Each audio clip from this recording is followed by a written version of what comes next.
अमरावती में एक तरफा प्यार के चलते नाबालिग लड़की पर हमला करने के मामले में आरोपी को अग्रिम जमानत मिलने पर कई सवाल उठने लगे हैं। अब इस मामले में विधायक बच्चू कडू ने प्रतिक्रिया दी है। अमरावती में मीडिया से बात करते हुए कडू ने कहा कि आरोपी को अग्रिम जमानत देने वाले जज के खिलाफ सुप्रीम कोर्ट में शिकायत दर्ज की जाएगी। दुःखाची गोष्ट आहे का ज्यानं हल्ला केला त्याच्यावर पोस्को दाखल होता आणि अटकपूर्व जामीन त्याला भेटली।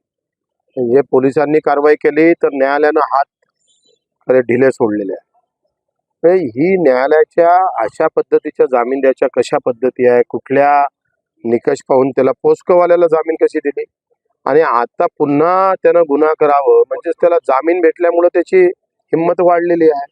त्याला न्यायालयाला मला वाटतं जो न्यायाधीश असेल त्याच्यावर एक तक्रार आम्ही करू सर्वोच्च न्यायालय। तर हे अशा प्रकारचे न्यायाधीश जर वागत असेल, पहिले आम्ही बोलत नव्हतो, न्यायाधीशाचा मान राखत होतोय, आता न्यायाधीशाची अवस्था त्यांच्यावर बोलण्याची येत आहे, हे दुर्दैवच आहे आमच्यासाठी। आणि त्यांची पण आम्ही तक्रार करू का कशा प्रकारचा जामीन दिला, पोस्को लागल्यानंतर जामीन द्यायची गरज काय होती, काय असे इमर्जन्सी पोस्को लागल्यानंतर कशा जामीन देण्याची गरज का पडली, एवढी काय इमर्जन्सी होती तर त्याला ते जामीन द्यावं लागले न्यायाधीशाला, हे उत्तर मागू।